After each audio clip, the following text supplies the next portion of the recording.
This morning, Oprah looking fit and fabulous on the cover of People and sharing a head-turning revelation. The superstar admitting she uses a weight loss medication as part of her health routine. I use it as a tool, also combined with hiking 3 to 5 miles a day or running.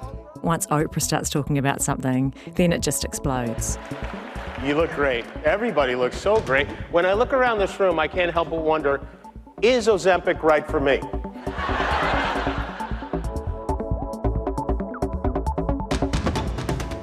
Ozempic, Wegovy, Zepbound. Millions of people around the world are clamouring for these drugs, which are seen as the biggest breakthrough yet in the battle against obesity. And with 1 in 3 Kiwi adults diagnosed as obese, when these drugs reach New Zealand, they'll be a game changer, if you can afford them.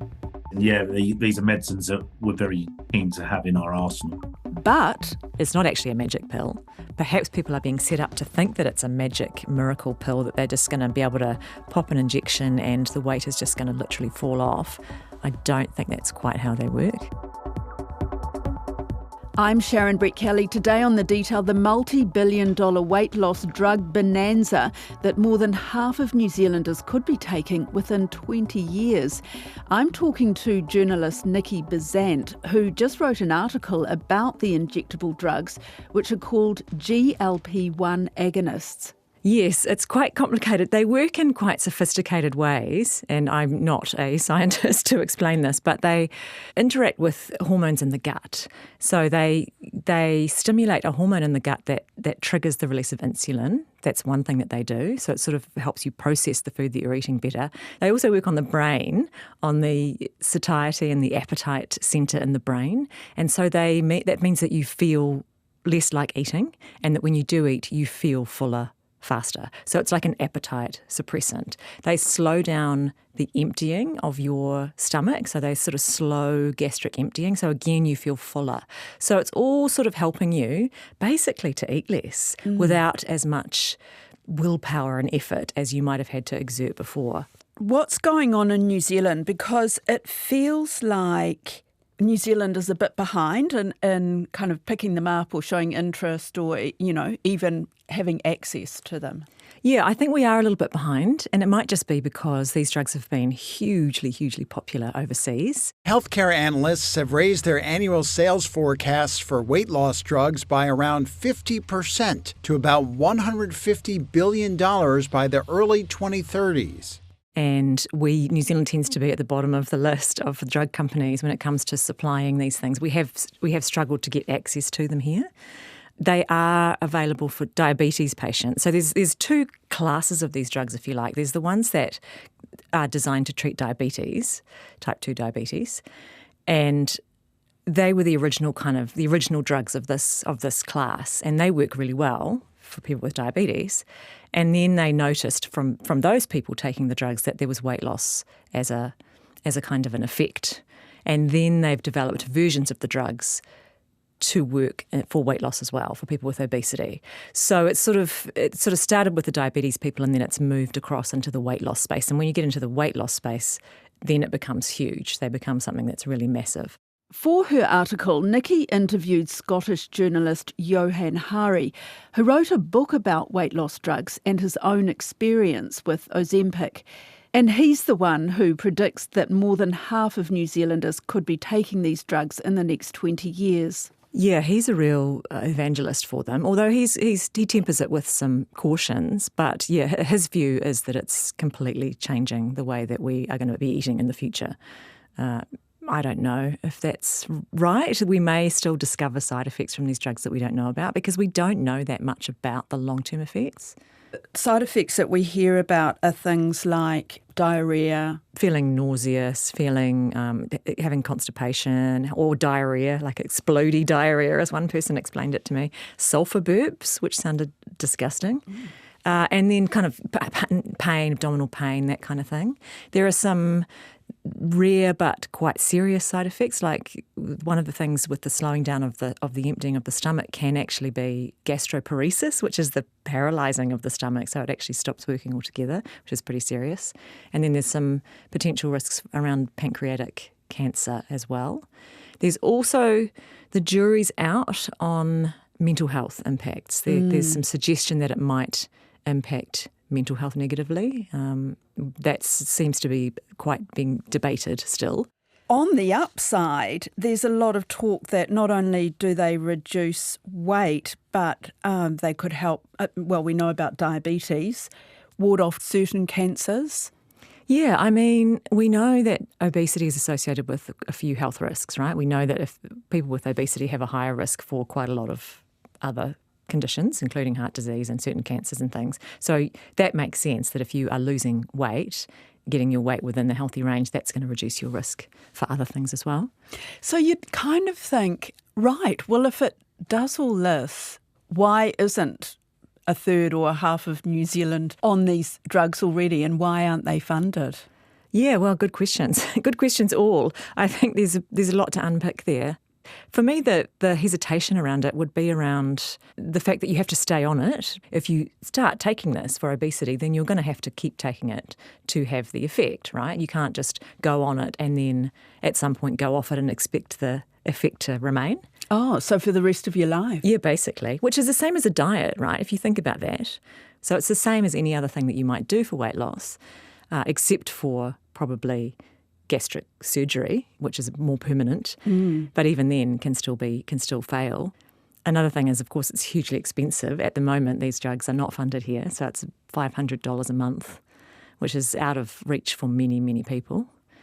And then the other thing is, again, we don't know the long-term impacts. We don't know, for example, whether they might lose their effect over time, whether people might become a bit resistant to them and the effect starts to taper off or reduce. And then we don't know if there's long-term other unknowns. So I'm Dr. Luke Bradford, and I'm the Medical Director at the Royal New Zealand College of General Practitioners. Okay, so we have got some kind of weight loss drug here, but it's not quite the same as Ozempic, and the other ones I'm seeing are, is it Wegovy?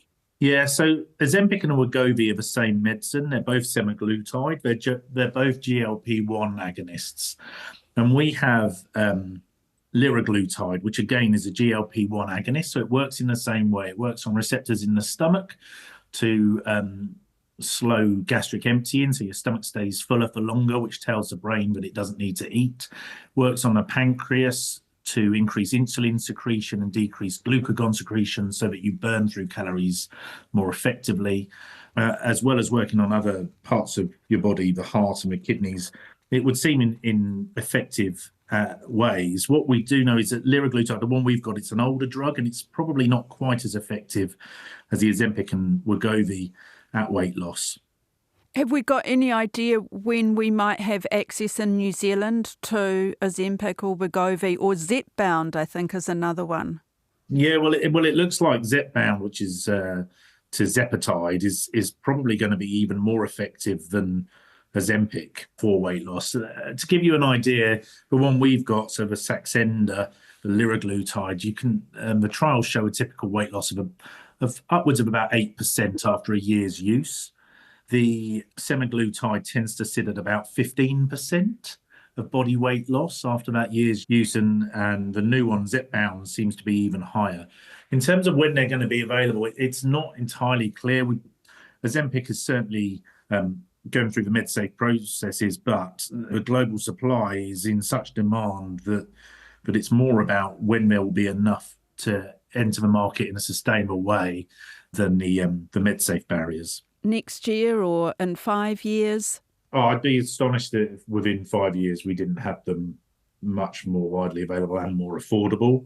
Like I said, we've already got Saxenda, and I suspect the supply for that will increase quite quickly. There's a new tablet version of Ozempic being produced, which will likely mean that we get a bigger supply globally of that particular drug as well. If you are prescribed one of these drugs, you have to pay for it. Is that right?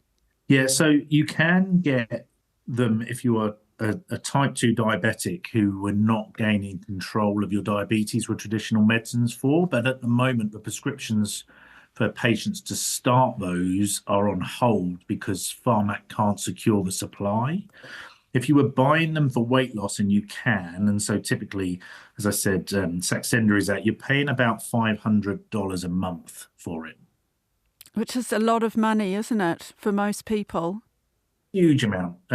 Definitely not achievable for most people, and certainly not sustainable in the long term, because there's fairly good evidence that once you stop using the medicine, that the weight will start to regain. So a lot of people are on these medicines and stay on them. And so if they're going to be funding that at $500 a month for over many years, that's a lot of money. So it's really only for people with a lot of money, or people who are entitled to some kind of Pharmac funding because they're diabetic? Yeah, it is. Certainly at the moment, the medical insurers aren't covering it. I think there is a call to consider it because it can save money from other complications down the line. And it is an alternative to weight loss surgery, which some insurers do cover. So what's the feeling of GPs about this? I mean, is it such an amazing drug that anybody who's, I guess, regarded as obese should be entitled to it and it should be funded? Well, I think it's really hard to say that at that price when there are so many other things that aren't funded, when there are so many parts of the health system that aren't managing to see patients or deliver operations. It's quite hard to say that it should be funded. There are other alternatives as well. The Contrave, which works slightly differently but has a similar weight loss profile, is half the price to buy at $250 a month. Duramine down at about $100 a month, probably not quite as effective. I think that there are arguments that say if people are at strong risk of complications of their weight gain, so like the type 2 diabetes, heart disease, or kidney disease, then it makes sense to fund it because we know that actually we can save money in terms of health costs for the complications of their illness down the line, and also by keeping people well and able to work and provide for their families. So a step change in tackling obesity, but we really need the generics so more people can afford them. Some of them are about to or have just recently come off patent, which means that other drug companies will be able to develop generic versions, which means hopefully that they will get cheaper and more available because all the drug companies seem to be just scrambling to get themselves a version of one of these drugs because they have been a massive, in terms of drug company success, they've been a massive blockbuster hit in the world of drugs, So that when you read into pharmaceutical industry news, they're all scrambling to get themselves a weight loss drug now. If you're rich, you can get these drugs. Yeah. Because you can afford $500. Yeah. If you're not, then it's way out of your range, especially at the moment when we've got a cost of living crisis. Yeah, and Johan Hari does talk a bit about that too, that we are going to end up potentially with this kind of class system where wealthy people can afford weight loss and people without the means just can't. Then there's a question about what it means for people with eating disorders. I think there's a real danger there with disordered eating and eating disorders, especially if you look at Hollywood celebrities who were not big to start with. They were not, certainly didn't have obesity and were not overweight, shrinking their already small bodies even smaller. When you see that, and that's just reinforcing the ridiculous body and beauty standards that we are all, bombarded with constantly our whole lives. If you're already in that disordered eating mindset, then there is going to be part of you that thinks, aha, here's another tool. Here's a way that I can shrink myself further. And we know that people are trying to access these drugs through backdoor channels, trying to bring it in from overseas, all that in New Zealand. Yeah, there have been websites supplying the drugs from overseas, which have now been shut down. But, these things will pop up more and more. Okay, they could make a huge difference to our health statistics if everybody who needs them could get hold of them. On the other hand, they don't address some of those underlying issues like bad food, poverty, the psychological issues of eating. Yeah, of course. Like, we know that obesity, there's a whole lot of drivers for it, and only one of them, probably the least significant one, is the choices that people make about their food. A lot of systemic issues lead to obesity. And also, as you say, there's a whole lot of psychological things around why we eat and why we comfort ourselves with food and why we, choose certain foods over other certain foods. And there's a whole lot of marketing and societal pressure on us. We live in these obesogenic environments that make it really difficult for us to eat well. So all of that stuff, I mean, of course, none of this is addressed by taking a drug. What kind of reaction did you get to this story? It's been interesting. I mean, there's certainly people for whom this has been a real help. And so I've heard from people who say, look, I'm using this and it's really helped me. And then there are others who have tried it and it hasn't worked for them. And there's a woman in my story who for whom that was the case. The side effects were just so bad that it wasn't worth it for her, for the benefit. And then other people, there are still people who think that it's a kind of a moral failing, or it's an easy way out to take these drugs, which I do not think it is at all. You don't? No, I don't. I think because it's a big decision. It's akin to having weight loss surgery, I think, trying this kind of approach. I mean, for sure, if it's a drug, you can stop the drug if it doesn't suit you. There's that. So it's not quite as permanent as weight loss surgery.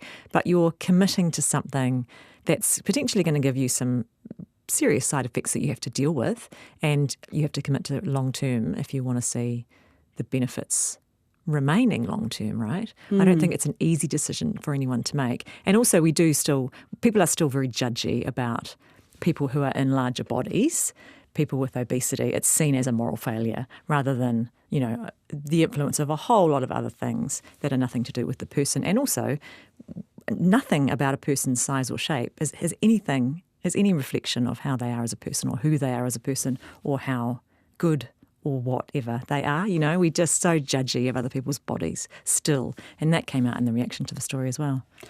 So if, as Johan Hari predicts, that in 10 or 20 years, more than half of New Zealand is taking these pills or taking these drugs, we're sort of looking at a different world, aren't we? Yeah, it's actually quite interesting. One thing I didn't have room to put in that story is that there are food companies in the States developing whole lines of food for people who are on these drugs, developing new food products for those people to eat. Because if you think about when your appetite decreases so much that you really don't want to eat very much, then that has impacts upstream on people who are trying to sell food.